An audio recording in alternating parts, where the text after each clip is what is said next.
எழுதியாச்சு, படிச்சு விடுவோமா? ஆசையும் கவலையும், ஆசையும் கவலையும் அன்புள்ளவர்களுக்கு. அம்மனி, உன் ஊர்ல உனக்குன்னு ஒரு கடை போடணும்னு ஆசை தானே உனக்கு? ஏன்ப்ப நீதான் நல்லா கருத்தா பேசுவியே, மேடை ஏறி ஒரு கலக்கு கலக்க வேண்டியது தானே? உன் பேச்ச கேட்டு ஒரு 4 பேர் மாறு வாங்கி தானே? ஏண்டிமா, உனக்குதான் நல்ல உடுப்பு உடுத்திக்க பிடிக்குமே, ஏன் இப்படி இப்படி இருக்கிறவங்க தான் போடணுமா என்ன? ஆனா உனப்பு இந்த மனுஷ பயிர்களுக்கு எம்புட்டு ஆசை, பிறகு ஏன் பயம்? பிறகு பயம் இருக்காதா? இந்த குரு குரு குரு குரு குருன்னு பாக்குறாங்களே, ரொம்ப முக்கியமானவங்க.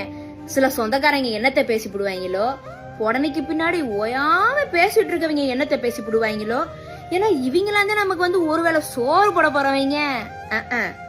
இங்க பாரு, நாம யாருக்கு பயப்படுறோமோ அவங்களுக்கு ஒரு தகுதி வேணும். வாத்தியாருக்கு பயப்படுறியா? உன் வாழ்க்கை தரத்தை ஒசத்தி விடுவாங்க. நல்லது கெட்டதுக்கு கூப்பிடாமையே ஓடி வந்து நிக்கிறாங்களே, அவங்க மனசை என்னைக்கு நோகாம பேசிவிடணும்னு பயப்படலாம். ஏன்னா உன் கனவு கூடயே இருந்து அவங்களால முடிஞ்ச உதவிய செஞ்சு நிறைவேற்றுவாங்க. அம்மனே, அதை விட்டுட்டு இவங்க பேசுற 4 வார்த்தையை கேட்டு நீ தோத்துட்டேன்னு வையி, ஜெயிக்கிறது இவங்க.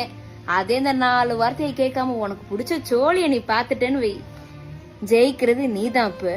அட அதுக்கப்புறம் அவங்க முகரை எங்கேயோ கொண்டு போய் வைக்கிட்டோம், உன் முகத்தை நிமித்திருவல்ல. இப்படிக்கு கேப்ரல்லா.